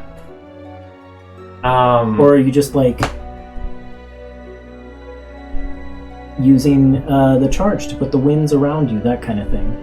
Yeah, it'd probably start with like something. It'd probably be like a growing scale of severity, right? Of like, let's try something that's safe, and see if this does anything whatsoever, and then start incrementing. So what's the safe thing that you try? The safe thing would just be use the Nexus. Use the power of the Nexus, and see if by using that and by interacting with the barrier, if that has any sort of, So you put the winds of the Nexus around yourself, and they whip around, and then you reach out and try and touch the barrier. Yeah. Your hand passes through. Oh shoot! All right. As it passes through, there's like this.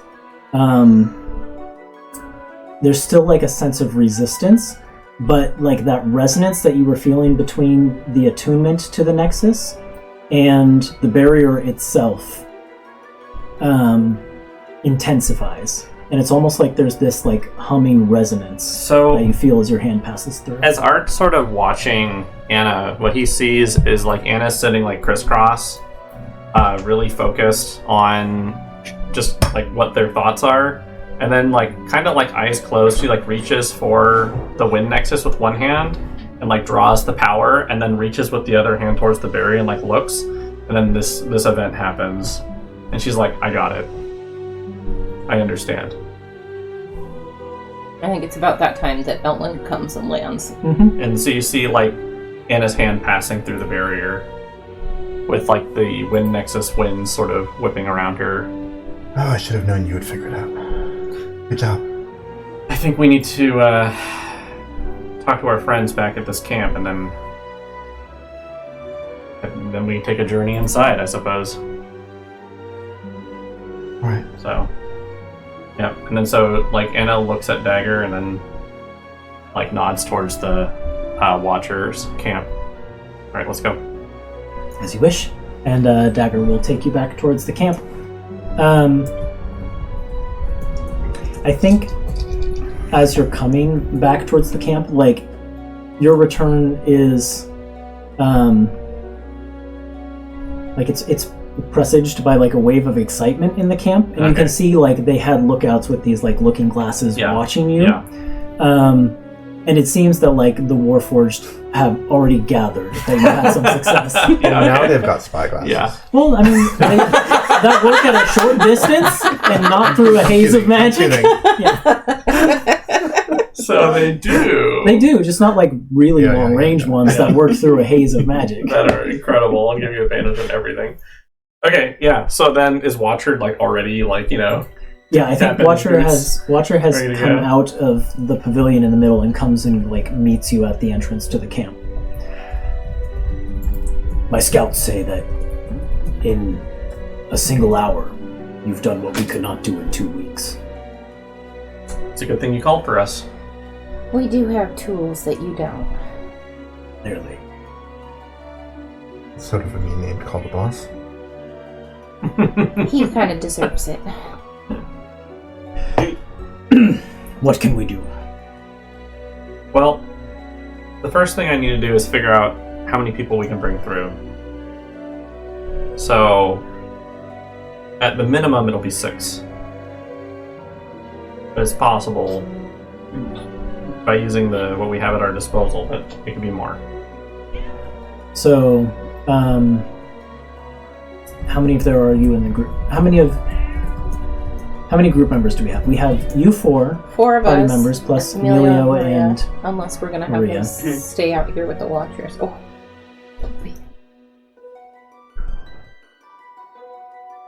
I'm asking. Whatever. Oh, you're asking me? We got distracted by a cat. Whatever sorry. you guys prefer. So is like if Emilio is from here, he would, I would assume, have a... How long has he lived here? Like, did he just recently most of his leave? life, yeah. Then he would have a really good lay of the land. He's a young kid. He's like 18, but... Yeah. Or 19. And Maria's not going to let him go alone. Well, so and I like, think as they're a reminder, we were worried about bringing them into danger. And they still said they wanted to come because they wanted to join us. Yeah. But they said that if we told them not to go somewhere, that they would listen. abide, Yeah. Right. So on the one hand, we get someone who knows the city in and out, I would assume. So, I mean, it'd be great if we wanted to, sort of stack the deck in the best way possible. We bring, Watcher and Emilio, but that means we leave Maria. Yeah, we only you're have not 6. you're not getting You're Emilio not without separating Maria them, or yeah. Maria Right. without Emilio. So then, Yeah. I think Anna would relay to Watcher, prepare your forces, but I need to go back and see how I can manipulate this to see how many people we can bring through, type of thing. Understood. If the numbers are limited, I will reduce those that I can bring to me and my top lieutenants. Yeah. So, in some span of time, Anna would go back and also try to just use the spells that she acquires through attuning with the Wind Nexus, like Gust of Wind and stuff like that, to see if those have the same effect. Just by harnessing the Wind Nexus power, if she can sort of push the barrier away or something. Yeah, I think that those spells have an effect on the barrier, but it reforms itself so quick that it's it's not meaningful enough that you could Gust of Wind and Okay. someone could slip through or anything like that. So, through some trial and error, the very low-hanging fruit of this is what I have available without taking risks is I can assume if I choose those people who I want to have the what would we call it? The Wind Nexus. I don't want to just call it the Guardian of the Wind temp HP bonus. Those people could pass through, is what I would assume. Yep. Would there be a method to, I guess, if I did open up the construct a little bit and have it sort of,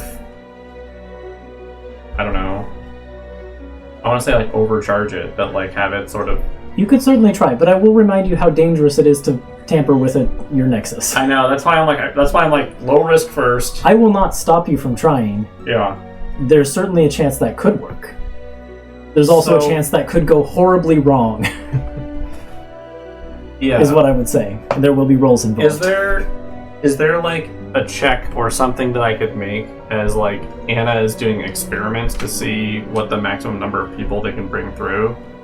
Or do you want me to actually think this through and actually come up with tests, basically? Well, let me look at your item real quick. Yeah. Probably should have done this in advance, but I didn't. What is it called? It's the Guardian of the Wind. Or Guardian of Wind, sorry. Okay, with 3 attunement slots. Yeah, with 3 attunement slots. Let's see.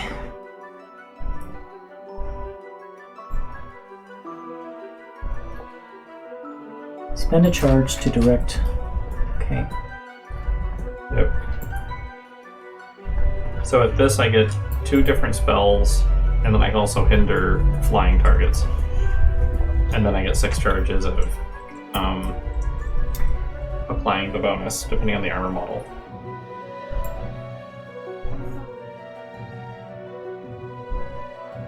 But I guess another thing that Anna would probably try and do during this time is speaking with Nihadon on how if they feel any sort of resonating or any disturbances by kind of bringing them close in proximity to one another type of thing, or if they're able to sort of by proximity affect it.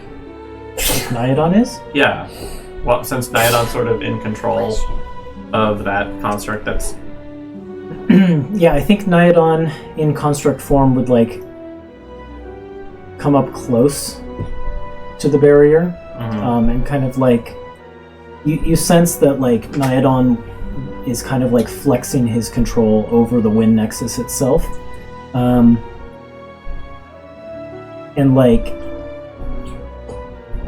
he reaches out a claw of his construct, and the construct is able to pass through.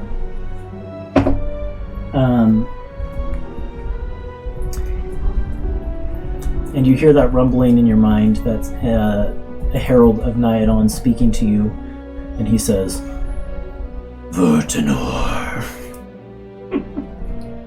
So dramatic. Pushing the limits of the nexus that I contain could be very dangerous, but I do think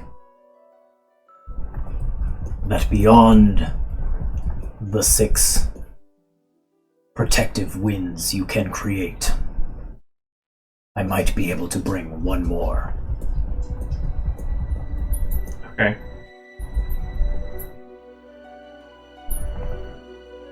I see. Okay. But he kind of emphasizes the word might. Like he'd have to try. Yeah. And it might not work.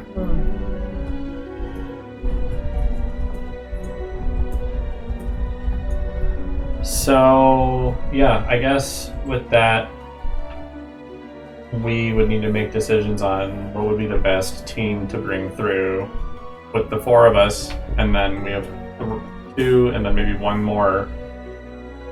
Like, what makes the most sense? I mean, I'm inclined to bring some of Watcher's team because they're here for a reason and they seem capable. And we know that, we don't want to put our new buddies in danger either. So whether we have, geographical whatever information from one person, I don't know if that's really that helpful when we have a team that's been surveying the city this whole time for 2 weeks. They probably know enough about it, and I already know some stuff about it because Vert's been here before. I think maybe you could get information just either verbally or written, sketched out or something from Emilio. You don't necessarily need him there. Yeah. Mm-hmm. So Emilio can just give us as we information prepare, before we go. you can make that response. Yeah. I will say, are Emilio and Maria part of this discussion at all, or are you talking about it amongst yourselves and then going to bring it to them? Who would come with Anna for that trip back and forth? The entire Silver Seekers group. Yeah, all of us, unless you told us to stay behind. No, I wouldn't. So yeah, maybe I think I would be your lackey. Yeah. I mean, maybe when Anna's done conducting her little tests and kind of getting this number more solidified, then she just kind of turns around to the group and says, it's we're looking at 6, maybe 7 people. And then brings that question to surface, and then if would Emilio and Maria be with us too? If you didn't tell them not to. I would tell them. So I think Emilio kind of looks around and says, well, there's 6 of us, so that's perfect. That's true, but I mean, it sounds like we're going to be very capable fighters too, and kind of pulls out his +1 longsword and kind of swishes it through the air. Yeah, we're capable. Right. I will clarify, they have leveled up since Bryven. Mm-hmm. Yeah. Okay. Better have. They got a level up. They're sidekicks now. I don't know. I mean, what do you guys think? I'm willing to take him with us. I figure it's the 4 of us plus these 2, or the 4 of us plus Watcher and Dagger. I don't know if we should take Watcher away from the camp, though. Why not? Why not? I mean, if Watcher's in charge of the camp, right? Yeah, but Watcher's also in charge of an order who's supposed to specifically be combating this stuff. That's true. Their mission is in there. Yeah, exactly. That's true. And it's because of them that we were also, or partly because of them we were brought here too, so we kind of owe it to them at least for bringing news about Night Mantis.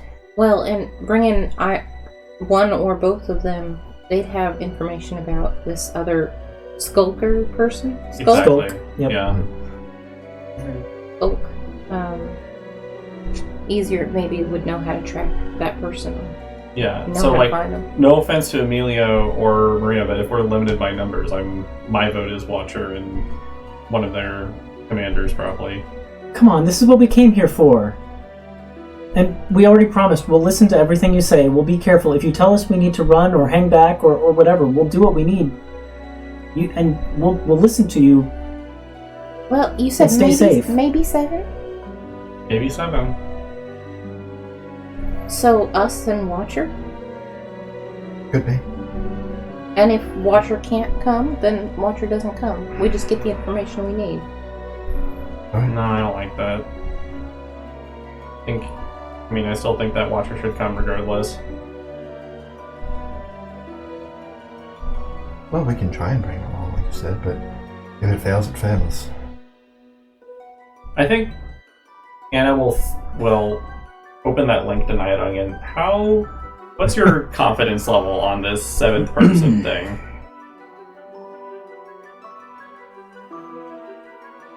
%60.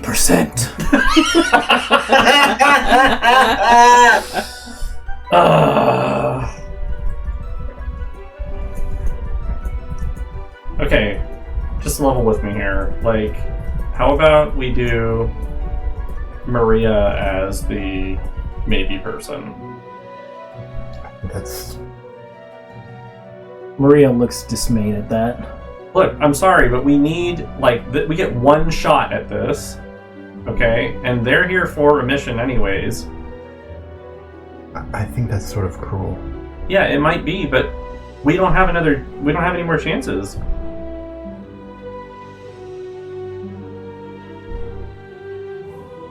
No, I vote for having Watcher be the maybe person. We are the Seekers. We'll be the Vanguard. We'll go in there. We'll find a way to get rid of this bubble, and then Watcher can lead his crew in to help and back us up. Alright. I think Watcher will be much more capable at the helm of his own crew. What's Art's thoughts on this discussion? I think, yeah, I was about to say, like, I'll take care of these two. Like, I think he assumes the responsibility for them and keeping them safe. Yeah, and Anna's reason for this isn't out of being mean, it's out of worry for Maria. So if they even try and insight Anna and roll a 1, it's she's clearly worried about Maria, knowing all the information that Watcher gave us, how there's tons of monsters and stuff like that. And now there's giants, and who knows what else we have on our hands. It's there's a lot going on in there. So I think to that, Art will say, to them, facing Amelia Maria, the second things go tits up, you run. You don't wait for us to tell you to run. That's what I don't like, you though, is that run and you make yourselves safe. I don't want to bring people that need to run away. Right? We're just saying, in the case that we're all gonna die. This is what I'm saying. I get that. I'm just I don't know. It doesn't make sense to me. Listen, there might be things that we can do in the city, and this is Maria talking. There might be things that we can do in the city while the group of you are tackling the more dangerous tasks. Like someone mentioned, a conflict between the wardens and the citizens. That's not giants. That's the kind of thing that maybe we can help with. While the group of you are tackling some of the bigger things. If we're on a time constraint, I think there's things that we can do to help. While a group of you are busy with the difficult and dangerous tasks. I would even feel if more we can't help with comfortable those. having you guys with us too. Okay. Yeah, I'll stand down then. If everyone thinks that way, I'm not gonna fight you all on it. Okay. So you take this information back to Watcher, and he does volunteer to be your 7th potential other person, and the group of you kind of assemble at the barrier into this bubble. And Vert, you use the power to put the winds around you and your companions, all 6 of them, and then Nyadon, you feel him strain against the power of the Nexus within him to try and exert extra control over it. And I will make a roll. I'm 60%. Can I give you inspiration? It's a % dice. So, you see, when the winds whip around you and your companions, there are these powerful protective things.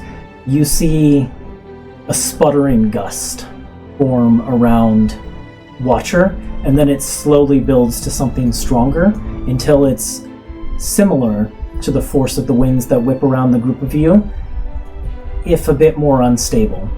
And the group of you, all 7 of you, take that step into the barrier, and there's this loud thunderclap, and I need everyone to make a Constitution saving Oh throw. boy. Gabo, if you could make one for Emilio and Maria as well, you'll find their stat blocks under. So sorry, you cut out entirely. I didn't hear that. Oh, it's as you step into the bubble, there's this like loud thunderclap of energy, and I need you and everyone else to make a Constitution saving throw, so including Emilio and Maria. Okay, yes. Okay. That 20, baby! Very nice. Okay, that was for me. So, con. Okay, so 27 for me. Let me... So 27's a pass. Con save? Mm-hmm. I use my inspiration, so I'm giving it to you. Okay. 30-20 30-20 is also a pass. for Maria. Okay. And let me do Amelia. 17. That's also a pass. 18. 15 18. for 18's Emilio. also a pass. What was it for Emilio? 15. 15. Emilio fails. Oh no. Fuck. How did Embers do? Then Embers also fails. Embers got a 14. Okay. Are either of these paladins Are they paladins? Do they have the They protective are, aura? but they don't have the They don't aura have the yet. aura. Okay, They're not okay, quite gotcha, high gotcha. enough level. Okay.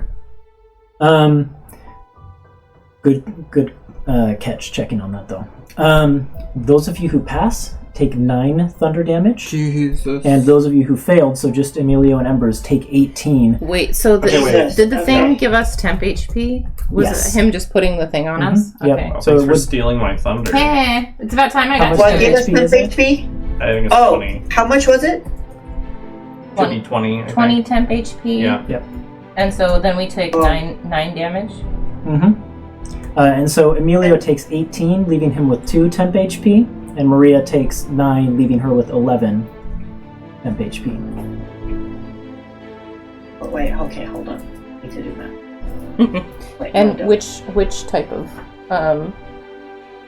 thingy did you give us? Guardian. So that's the AC and the attack roll. 9. And this loud thunderclap. Oh, sorry. Oh, sorry, stupid. Emilio and Maria also have the temp Mhm. H. Yep. How much do we get to our AC? 3. Thank you. Are you to RAC? So this thunderclap kind of resolves, and you push through this wall of force, and it pushes back against you, but the winds whip around you and they allow you to forge forward. And there's this moment where everything goes dark, and all you can hear is just like the roiling, rumbling of thunder. And then, in a flash, you are within the bubble. You find yourselves standing on dry land of one of these islands.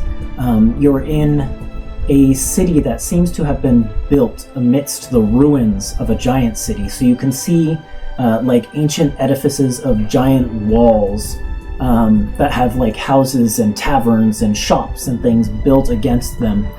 As you arrive in Fulaerith, you look around yourselves and you see the 4 of you, the Silver Seekers.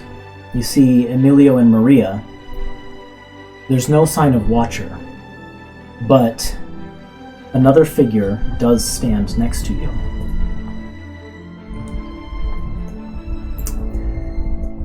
Ethereal and transparent, this kind of like bluish whitish color. You can see through her. There is a dragonborn woman, a dragonborn ghost, who wears the armaments of the Knights of the Scale.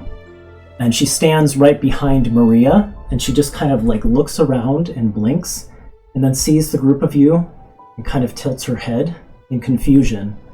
And that's where we're going to end today's episode. Okay. What? Who? Who is it? This, Do we recognize her? there have been hints at this. Maria has been possessed by a ghost of the Knights of the Scale up to this point, and now the ghost came through instead of Watcher, is what happened. Oh, Okay. cool. So we'll pick up with that more, not next Monday, but the Monday after, 7 p.m. Pacific time. Hope to see you then. Thanks for watching. Bye. Bye.